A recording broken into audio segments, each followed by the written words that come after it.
hardest man alive. Did he do it? Well, he's the only member of the U.S. Armed Forces to complete SEAL training, the U.S. Army Ranger School, and the Air Force Tactical Air Controller training. He's completed the infamous Destroyer of Men, known as Hell Week, 3 times, including 2 in a single year, and 1 that he started and finished with multiple stress fractures and a hernia.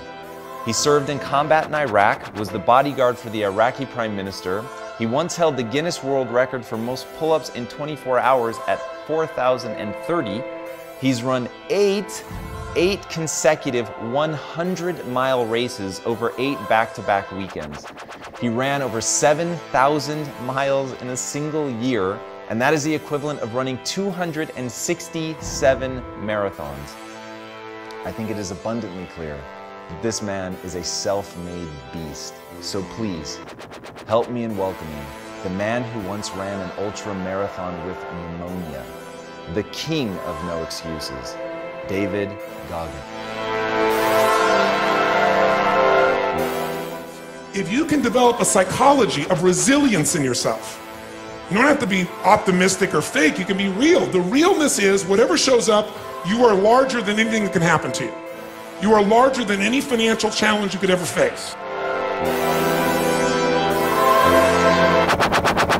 Yeah, it's different backgrounds. Yeah, everybody's path is different. Everybody's path is different. And that's one of the things that we really like to highlight with the Earn Your Leisure podcast too, is that it's so crazy because we have people that graduated from Harvard.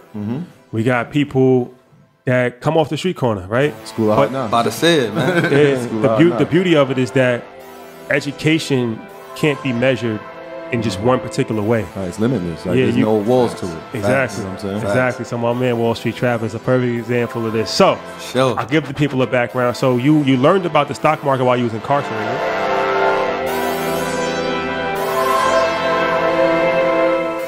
And all of these things that are happening to me right now, they're just temporary inconveniences. They're not stronger than I am. I'm in charge here. Next thing is separate what you do from who you are. That's what the guilt trap is about. See, a lot of folk won't let you forget what you used to do or what you have done, what mistakes you've made. All of us have made some mistakes in life. All of us have done some things that if we had them to do over again, we wouldn't do it again. There are a lot of things that if I had it to do over again, if I knew then what I know now, I would have done it differently. Well, it didn't happen that way. And that's what you call life.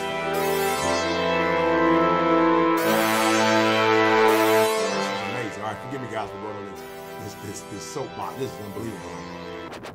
They have like people, top 100 people in the world. I'm like, how does Mother Teresa keep making it? There are people who are alive that are not making this list. Right. You know what I'm saying?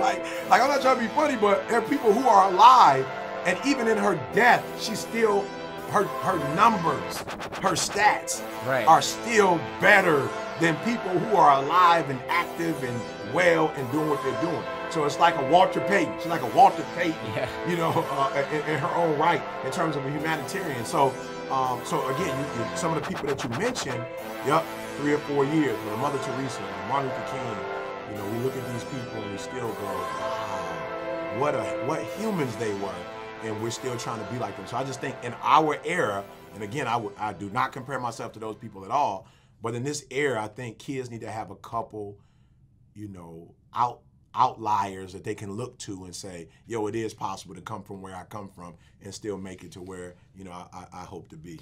How do you tell people who are in a disadvantage?